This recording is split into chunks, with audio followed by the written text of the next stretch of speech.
முறை வாசிக்கப்பட்டது. ஆளுநர் இல்லாத நாட்களும் தேசிய கீதம் 2 முறை வாசிக்கப்படுமா? ஆளுநர் எப்படி நீங்க கேட்கிற கேள்வி எதுக்கு ஆளுநர் இல்லாத நேரத்தில் எதுக்கு வாசிக்க?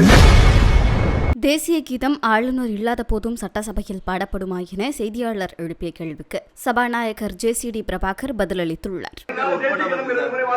ஆளுநர் இல்லாத நாட்களும் தேசிய கீதம் 2 முறை வாசிக்கப்படுமா? எப்படி நீங்க கேட்கிற கேள்வி எதுக்கு ஆளுநர் இல்லாத நேரத்தில் எதுக்கு வாசிக்க? தமிழ்நாடு வாசிப்பாடி இறுதியில் தேசிய கீதம் வாசிக்கப்படும். நிறைய உறுப்பினருக்கு வந்து மானிட்டர் ஒர்க் பண்ணலன்னு சொன்னாங்க. உடனடியாக சரி செய்யும்படி இப்போ உடனே சொல்லியிருக்கிறோம். ஒவ்வொரு மாண்புமிகு உறுப்பினர் இடத்திலும் வந்து நம்முடைய தொழில்நுட்ப வல்லுநர் உட்கார்ந்து பார்த்து சரியாக வேலை செய்தார் என்பதை உறுதி செய்ய வேண்டும் என்று கேட்டிருக்கிறோம். நாளை காலைக்குள்ள சரி செய்யப்படும் என்று நான் கருதுகின்றேன். அலுவலாய்வு குழுவில் வந்து சில கட்சிகள் உறுப்பினர்கள் இல்ல, பாஜக, தேமுதிக சில குறைவான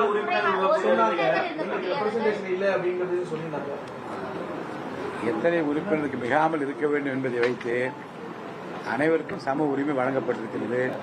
எண்ணிக்கைக்கு ஏற்றாற்போல் உறுப்பினர்கள் சேர்க்கப்பட்டிருக்கிறார். அதில் வந்து இதற்கு மேல சேர்ப்பதற்கு இடமில்லை என்பதால் அவர் கருத்துக்களை மற்ற கட்சி தோழமை கட்சிகளிடம் சொல்லிக் கூட அந்த கருத்துக்களை சொல்வதற்கு வாய்ப்பு இருக்கிறது. சட்டப்பேரவை நிகழ்வுகளை நேரடி ஒளிபரப்பு செய்வது தொடர்ந்து வலியுறுத்தப்பட்டிருக்கு. இப்ப நீங்க புதிதாக ஆட்சி பொறுப்பேற்றும் போது தொடர்பான ஏதாவது ஆலோசனைகளோ நடவடிக்கை எடுக்க வாய்ப்பு இருக்கிறது? நீங்க சொன்ன உங்களுக்கு இந்த நிகழ்வு மட்டும் இல்ல, தொடர்ந்து நிகழ்வுகளில் அதை எப்படி கையாளலாம் என்பதை பற்றியும் நேரடி ஒளிபரப்பு பற்றி எப்படி செய்யலாம் என்பதை பற்றி விவாதம் நடந்து கொண்டிருக்கிறது. உரிய நேரத்தில் அது உரிய முடிவு எடுக்கப்படும். செய்திகளை உள்ளது உள்ளபடி தெரிந்து கொள்ள ரெஃப்ளெக்ட் நியூஸை சப்ஸ்கிரைப் பண்ணுங்க.